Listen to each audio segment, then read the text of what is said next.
التجميل بقى مهم جدا في حياتنا، يعني زي التليفون اللي احنا بنمسكه، لو ما عملناش دايما ابديت للتليفون وجبنا احدث تليفونات حياتنا بتقف. فانت لما تحتفظ بشكلك الجميل بيترتب عليه حاجات كتير قوي، بتبقى ناجح في شغلك، ناجح في علاقاتك في بيتك مع اولادك، عندك ثقه بنفسك. فاحنا التجميل ده بقاش رفاهيه بالنسبه لي، انا شايفه ان هو ما بقاش رفاهيه، طالما بقى شيء الواحد بيشتغل في مكان في احتياج مع الناس.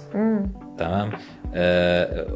ده لازم يبقى كواجهة او دلوقتي الموضوع اختلف كمان، دلوقتي الناس كلها عندها القدرة انها تطلع تبقى على السوشيال ميديا بالظبط، يوصل لاكبر عدد من الناس. فده هو ده الموضة دلوقتي ان انت فواحد هيطلع على السوشيال ميديا لازم يبقى شكله متظبط، بلوجر، انفلونسر، مش عارف، مش شرط يبقى مذيع او ممثل. لو حتى في ناس لما بتروح تعمل حتى في شركات انترفيو بياخدوا برضو الناس اللي هي مهتمة بنفسها حسن المظهر او حسنة المظهر. طول عمرنا بنسمع كده. فالاولوية بتبقى محطوطة كده في شروط التوظيف، مطلوب حسنة المظهر بالنسبة للولاد او والبنات. يعني مثلا في اولاد مثلا، يعني اللهم احفظنا، ممكن يعمل حادثة او يحصل له جرح او اي حاجة، بيقول لي انا كده ما بيبقاش همه الشكل، لا همه انا هسيب شغلي طبعا عشان شغلي ما اقدرش اشتغل في شغلي وانا بالايه اللي هو لو عنده تعويره في وشه وعنده مشكله هسيب شغلي. واحد عايز يلتحق مثلا بعمل معين في شغلانات معينه، لا اول حاجه بيبصوا عليها